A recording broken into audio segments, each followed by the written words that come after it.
আজকে breaking news. কোনোভাবেই যেন বুবলির সঙ্গ ছাড়তে পারছেন না সাকিব খান। তবে কেন পারছেন না সবটাই বলবো, তবে ভিডিওটি না টেনে সাথে থাকবেন। বাংলাদেশ সহ বিশ্বের 4 মহাদেশ কাঁপিয়ে অবশেষে 5 জুলাই ভারতের পশ্চিমবঙ্গের 47টি প্রেক্ষাগৃহে মুক্তি পেয়েছে ঢালিউড সুপারস্টার সাকিব খান অভিনীত সিনেমা তুফান। ওপার বাংলা সিনেমাটির প্রচারের অংশ নিতে 3 জুলাই কলকাতায় যান হলিউড সুপারস্টার। 4 জুলাই বিকেলে কলকাতার সাউথ সিটি মলে হয়েছে তুফান কলকাতার প্রিমিয়ার। সেখানে এক সংবাদ সম্মেলনে সিনেমাটি নিয়ে কথা বলেছেন শাকিব খান ও মিমি চক্রবর্তী।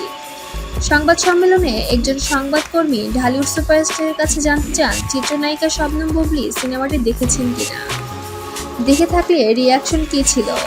সঙ্গে মিমির সঙ্গে কাজের অভিজ্ঞতাও জানতে চায় ওই সংবাদকর্মী।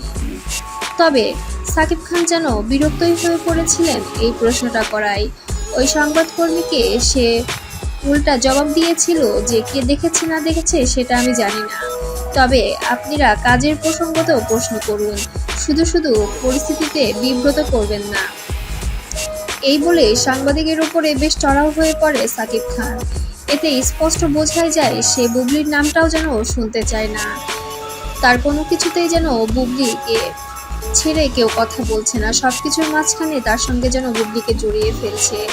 এতে সে অস্বস্তিকর পরিবেশের মধ্য দিয়েই যাচ্ছে।